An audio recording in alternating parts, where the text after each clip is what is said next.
Santo está. Glória a Deus. Todos podem se assentar. Que a paz do Senhor Jesus continue reinando em todos os corações. Quem duvida não é da escola de Abraão. De que escola você é? A que escola você pertence? A escola de Abraão ou a escola de Tomé? Abraão, vejam a disparidade entre Abraão e Tomé. Abraão, ele é uma pessoa tão boa. Ele tem as suas imperfeições, suas fraquezas, suas limitações. Mas Deus olhou e não viu ninguém melhor para ser pai de uma grande nação. E considerou ele um amigo. E Deus vai visitar Abraão. Deus visita Abraão. E é o único caso na Bíblia de os três amigos nossos da divindade, Pai, Filho e Espírito Santo, visitarem um ser humano, de uma vez só. Assim, e de uma maneira, lógico que é uma maneira teofânica, mas se existe algum teólogo aí que vai questionar que um era Deus e o outro era os anjos, os três receberam adoração, os três eram Deus. Anjo não recebe adoração. Então, os três eram os três amigos componentes da divindade, lá nos carvalhais de Manre. Isso está registrado em Gênesis 18. E lá ele recebe uma promessa. E era a época do patriarcado. Nós pregamos esses dias aqui sobre a questão de geração. No sábado nós pregamos sobre o Deus tardio em irar-se, né? Quantas gerações deve ter tido entre a pregação de Jonas, que fez Nínive se arrepender, e a pregação de Naum, que pronunciou a sentença de Nínive. A mesma Nínive que foi assim poupada por Deus no ano 606 antes de Cristo, ela foi destruída no ano 760 ou no ano 760 ou vamos inverter, gente. Espera aí. No ano 606 antes de Cristo, é crescente, né? Exatamente. Então foi no ano 760, Jonas pregou, no ano 606, Naum pregou. Então são 154 anos de diferença. Uma cidade que tinha sido poupada, ela agora é destruída. A ira de Deus recai sobre ela. Quantas gerações pode ter tido em 154 anos? Numa geração na Bíblia é de 40 a 100 anos. Então, ali, no mínimo, 3 gerações. Então, aquela geração que recebeu o impacto da pregação de Jonas, ela caiu com a cara no chão, se vestiu de saco, deitou na cinza, arrependida, e Deus poupou a cidade, 120 mil habitantes.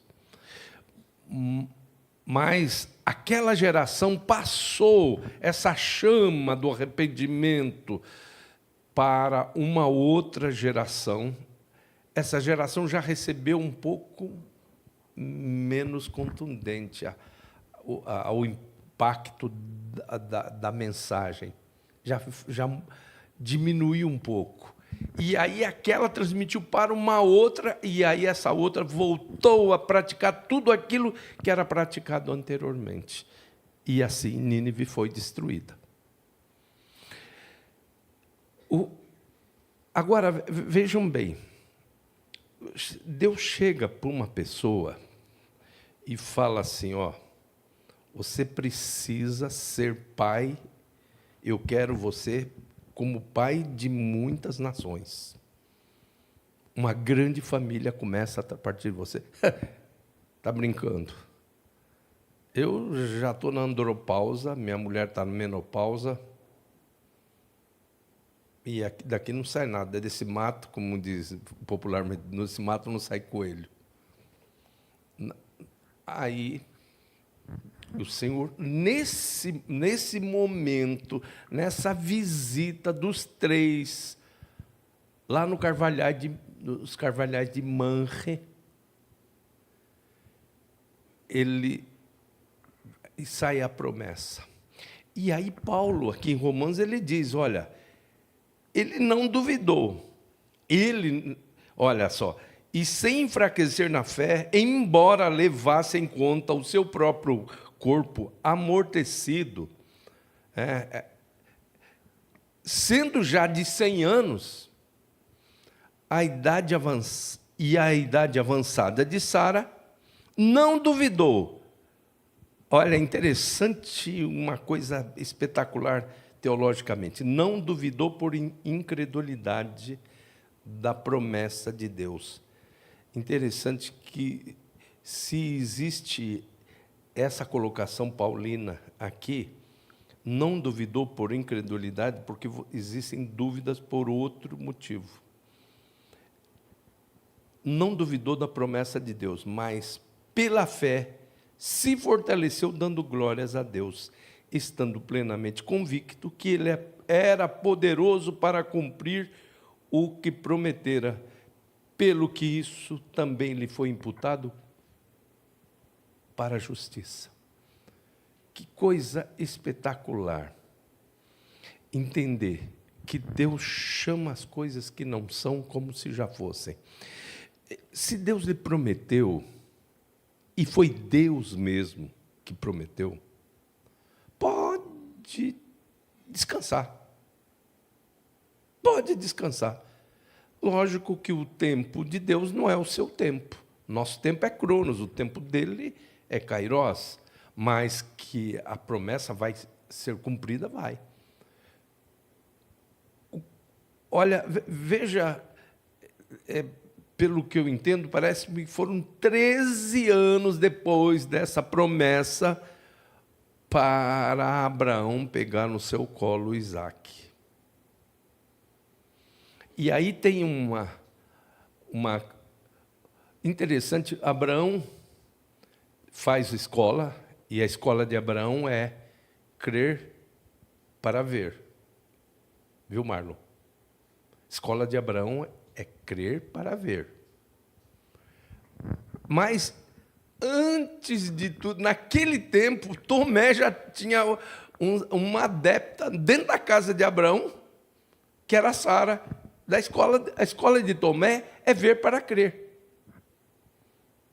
Porque Tomé, ele fala assim, eu quero ver nas suas mãos.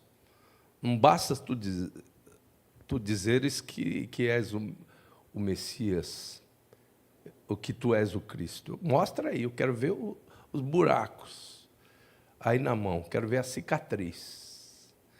E aí Jesus diz, olha, ele faz muito bem a divisão entre as duas escolas, a escola de Tomé e a escola de Abraão. Porque viste e creste, bem-aventurados que não viram e creram. Então, quem duvida não é da escola de Abraão. Porque Deus chama a existência. Olha só, tem uma das coisas mais espetaculares na teologia, tem muitas coisas que me fazem ficar apaixonado por teologia. A primeira foi que Deus é superlativo absoluto. Eu ouvi isso do pastor Antônio Landi no púlpito da igreja de São Vicente. Ali eu falei, eu tenho que estudar isso.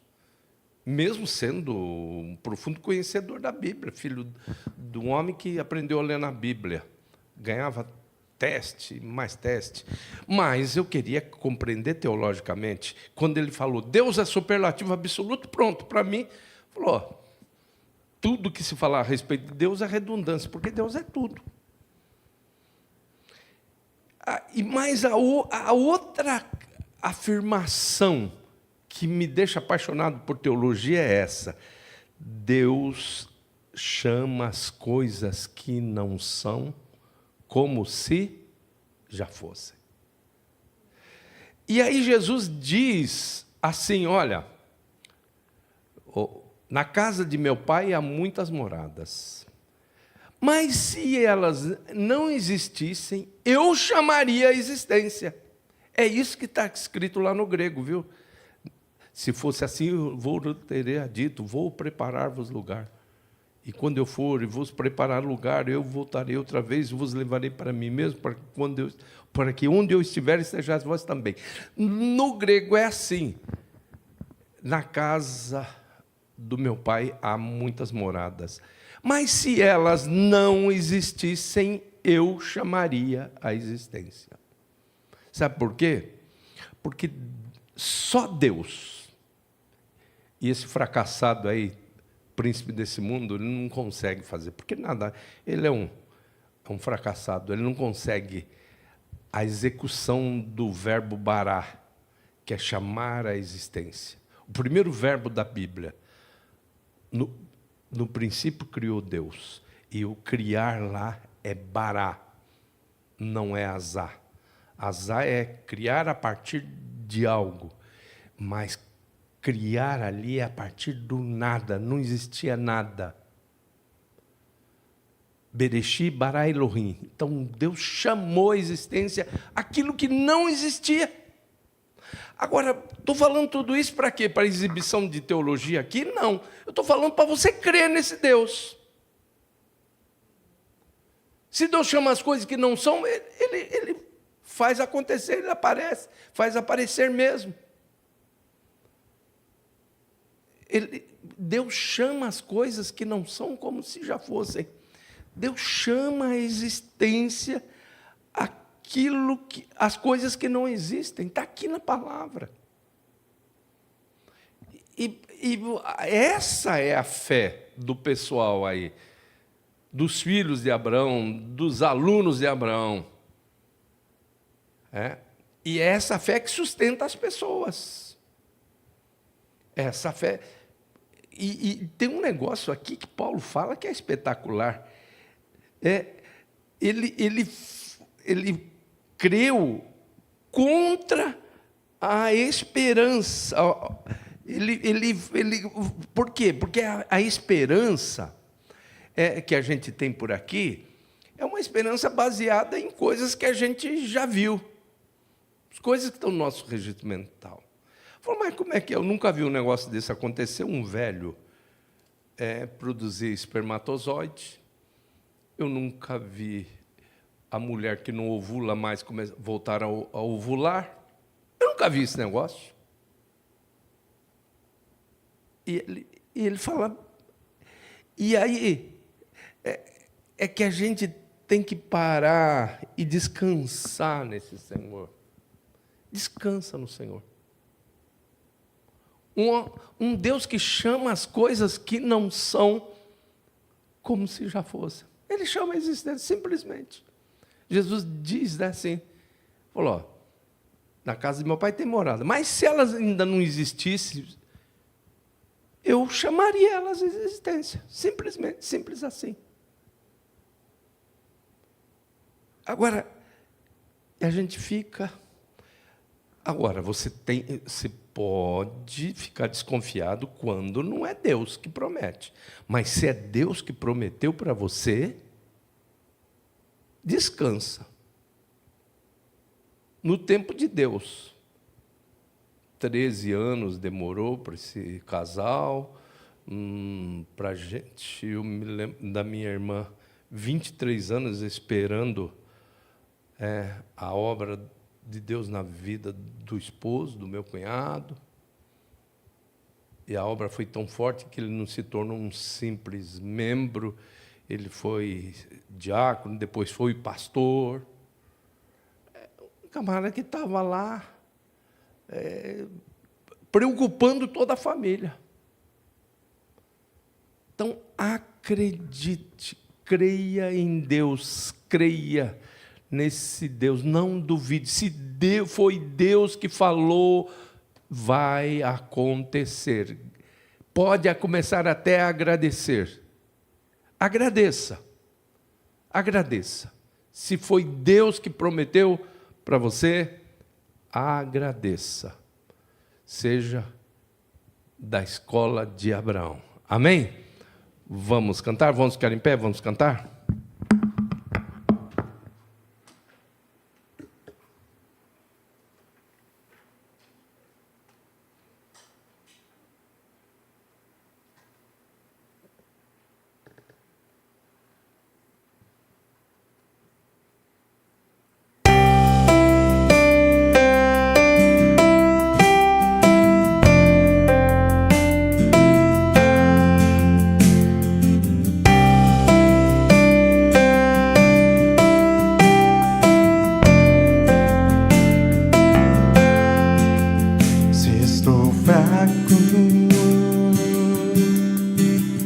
Então vem socorrer-me, me levar para a sombra de tuas asas e o conforto que ela traz.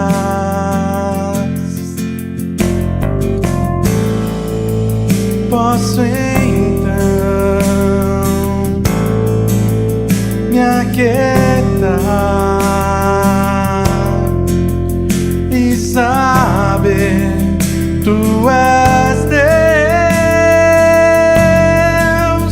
tu és Deus. Eu te amo, eu te adoro, eu confio em ti. Cantarei em meio às lutas, eu confio em ti.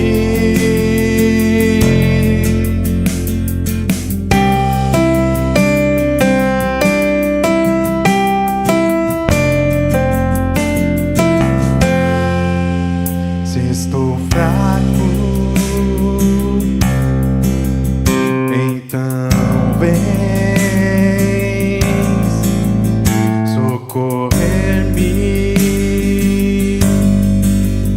me levar para a sombra de tuas asas e o conforto que ela traz.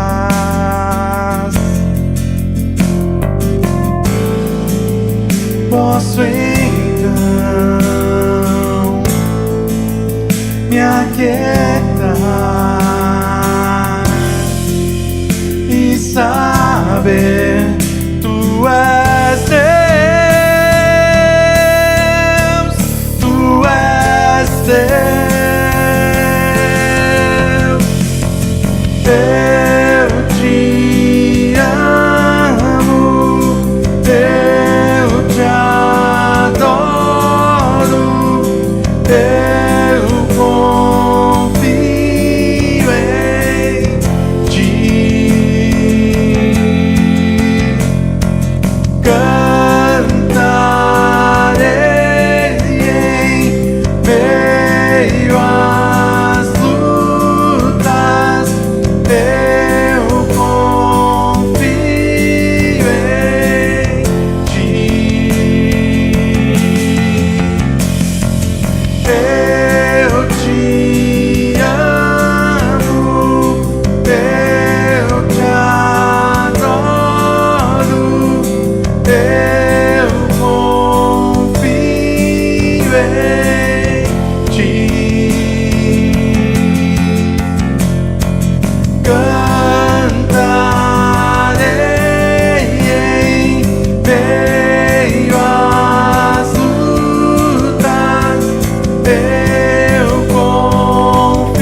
eu confio em ti.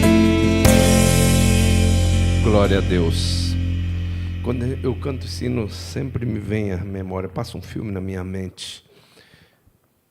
Eu não aproveitei o tempo bom, sendo um pouquinho mais privilegiado que meus irmãos. Fui para a cidade, fui para São Vicente, Santos, estudava, comecei a cabular a aula. E aí, quando meu pai descobriu isso, falou, não, você vai ter a mesma vida dura que seus irmãos têm, você vai. E eu, ali com 13, 14 anos, fui ajudar. No primeiro dia, um dos meus irmãos, Obdias, me levou para cortar madeira para fazer estiva na estrada. E aquelas madeiras com formiga me morderam, me queimaram. Eu falei, meu Senhor, como é que eu estou começando isso? Dia seguinte, o outro, meu irmão Gersino, me levou para carregar banana no meio de um capinzão, um capim nobre dessa altura, mais alto do que eu, 40 graus. Ali eu perguntei para o senhor vai me deixar morrer eu morrer aqui mesmo? Nessa dureza? Aí o senhor respondeu, você não sabe, você vai ver para onde eu vou te levar, até onde eu vou te levar. No meio daquele capinzal, carregando banana. Aí eu falei, quer saber uma coisa? É de degrau por degrau. De carregador de banana, eu vou para cortador de banana, depois fui para motorista e fui subindo e tal, fui subindo os degraus e tal. Bom, para encurtar a história, estou aqui. 70 anos, 35 anos de ministério, Deus me deu a graça de conhecer 16 países. Eu não sou melhor do que ninguém. Mas quando Deus fala, Ele cumpre. Eu não, sem me vangloriar, eu sou da escola de Abraão. Se eu não fosse da escola de Abraão, já vi cada situação. Então confie. Já pensou?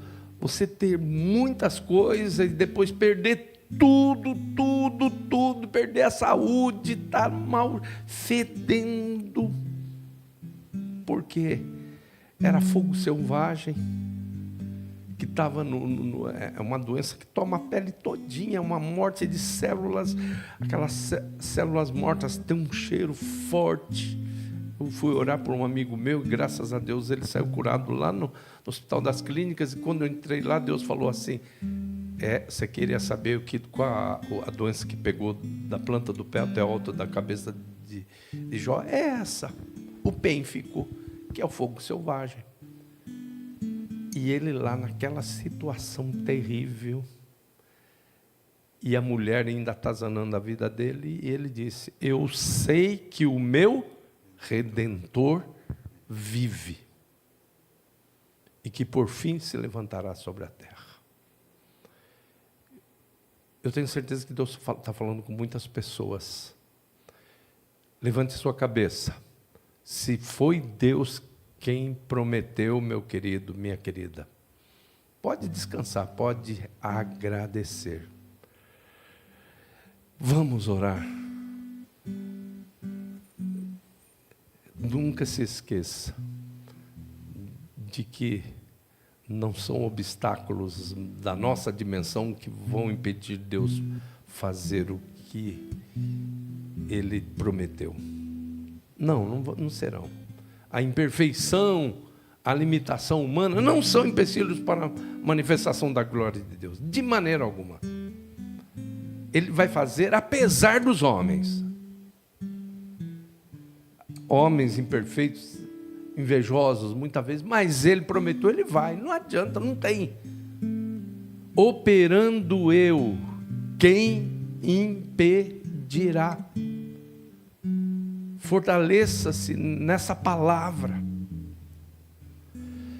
Grande Deus, a tua palavra foi exposta e com toda certeza o teu maravilhoso Espírito Santo desejou fortalecer a fé dos teus filhos e das tuas filhas. Ó Pai querido, em nome de Jesus, que nesse instante as pessoas, assim como pediram os discípulos de Cristo, pediram para uma ajuda na fé, que todos aqueles que estão cultuando nessa noite sejam ajudados pelo maravilhoso Espírito Santo na fé. Ó Deus, fortalece o teu filho e a tua filha, renova as forças e que todos continuem vivendo pela fé. O justo vive pela fé. Que todos, nesse instante, se sintam fortalecidos no Senhor e na força do seu poder. Em nome de Jesus Cristo. Amém. Graças a Deus. Nós vamos agora